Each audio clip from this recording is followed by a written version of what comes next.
Hey everyone, it's Martin Ross, and today we are on part 2 of how to make a beat without a computer, PC or Mac, whatever you use. So if you're not into long videos, this video may not be for you, but stick around, this might be for you. It will be for you. Just deal with the long videos, but before we get into it, you know the drill.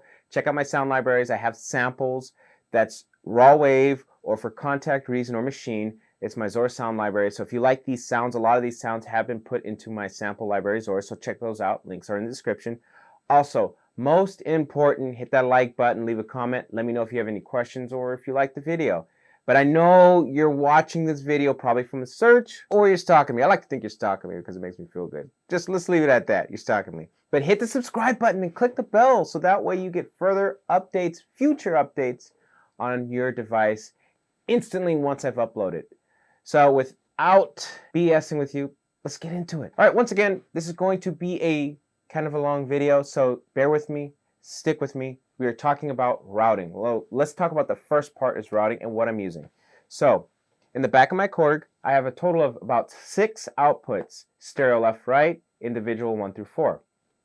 Because I'm trying to get this video off the ground and quickly going, I'm only going to be using outputs 1 through 4, and I have them here with a snake. Now I have the link in the description about the snake that I'm using. I'm using an 8x8 Trs Snake. Those are balanced cables. They're typically great for noise, less noise, but also for stereo. Yes, I'm not using it for stereo, but they are balanced cables. I highly suggest TRS tip, ring, and sleeve.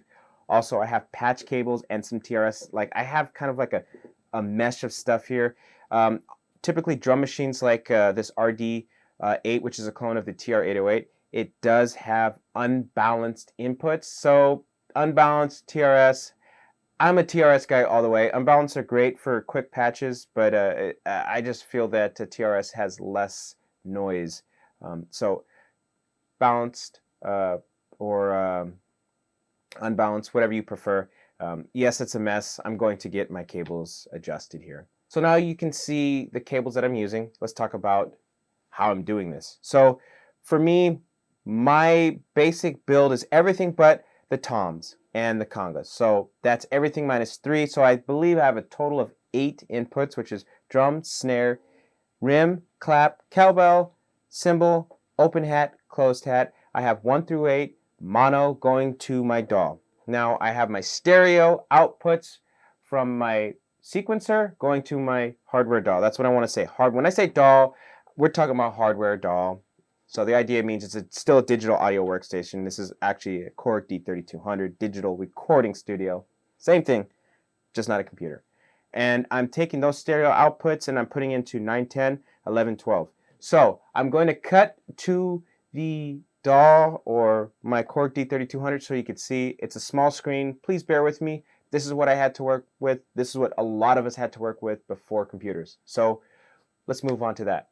Oh God, a small screen. Oh no. Anyway, so 1 through 8 I have set in unbalanced. So again, input is different than track channels. So let's be considerate when I'm saying that. So when I'm talking inputs, I will specify inputs and I will specify track channels. So this is going to be very generic. Now there's other brands of digital audio workstations, hardwares.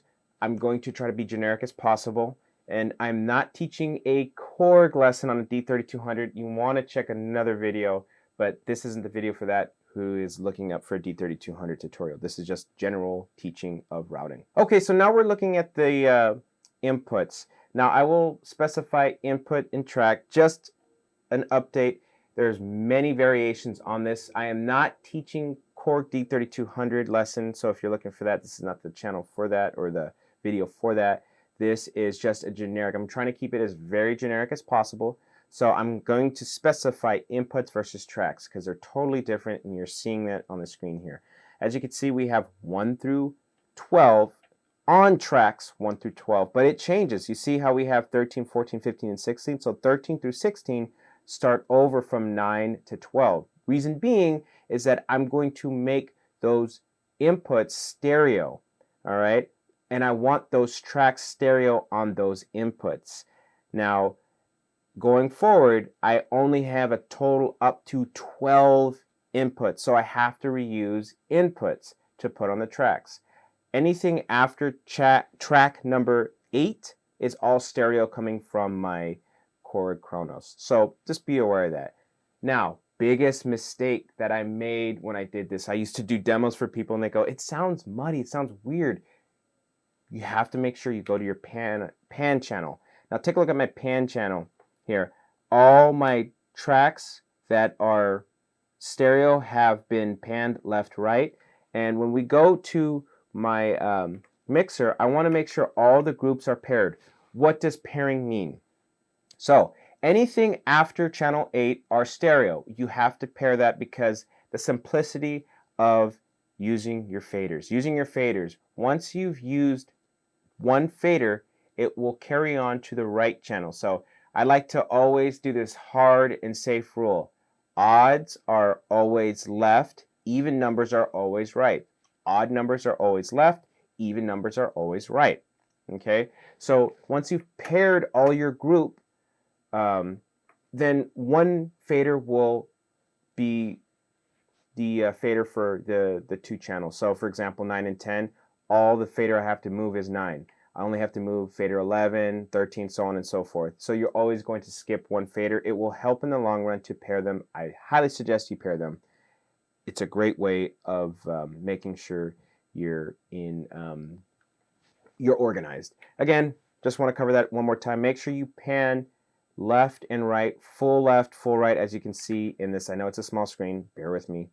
This is how I had to work. All right, so you are so used to having your studio DAWs on your computer just playing a sound and you can control your mixes in post, right? Well, when you're dealing with analog signals, you have to deal with pre. So what is pre? Pre is just the gain and the instrument itself. What am I saying? I mean, this is like crazy. Well, I'm going to show you guys that you have to start with your pre-fader before you start with your post-fader. Post-fader means that after the signal has reached, then you can use those main faders that you see. Pre-fader, again, you're using your gain knob and the instrument volume level that you're using.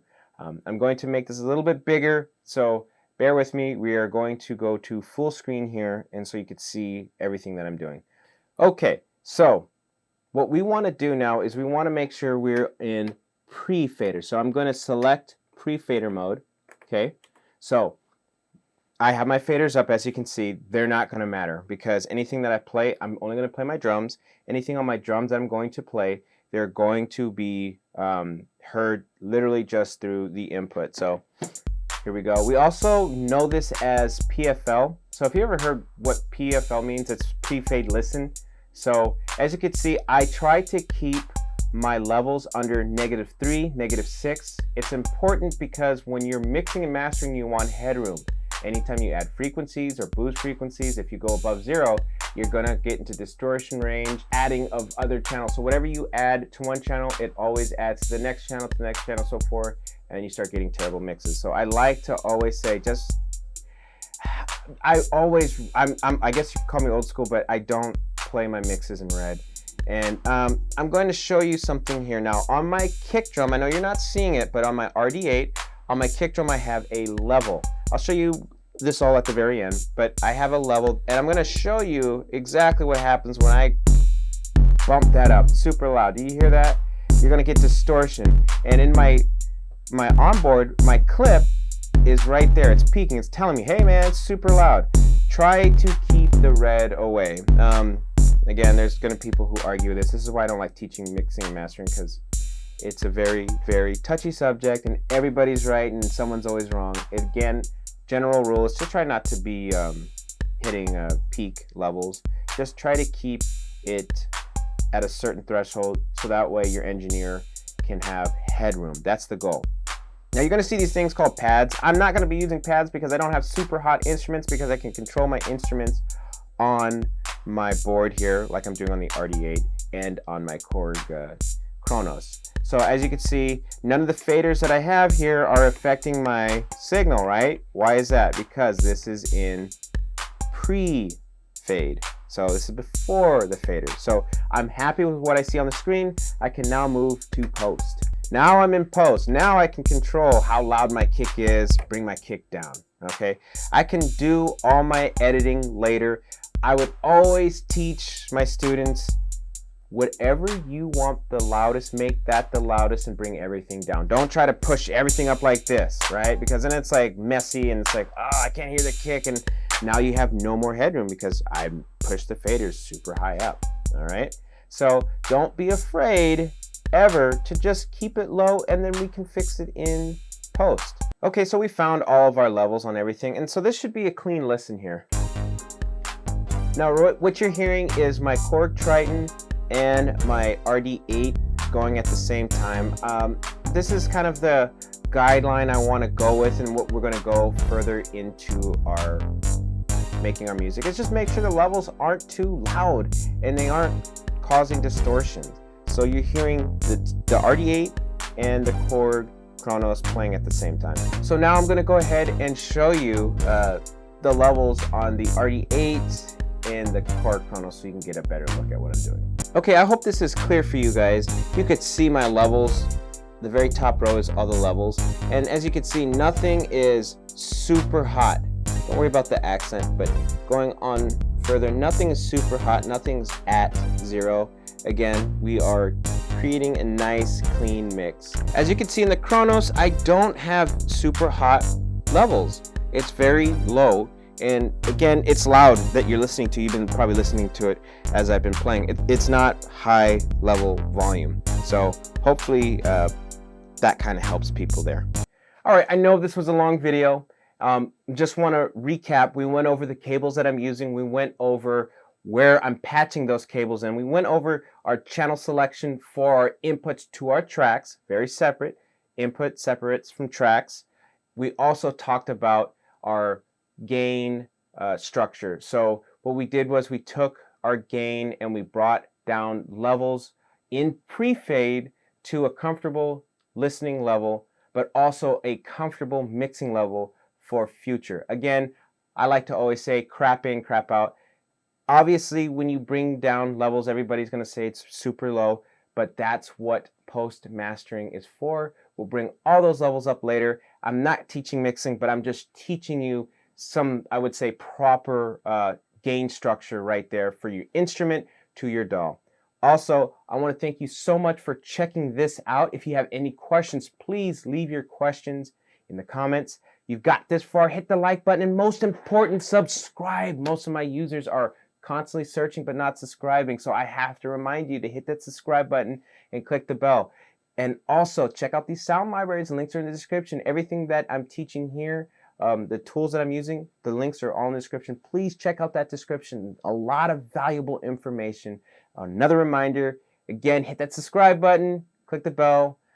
Thank you so much for watching. This is Martin Ross, and I was showing you how to make a beat without a PC. I was teaching you routing, and I was teaching you pre-fade, gain structure. So get ready for part 3. You're actually going to see me make the beat. Thank you so much for watching. This is Martin Ross. Y'all take it easy.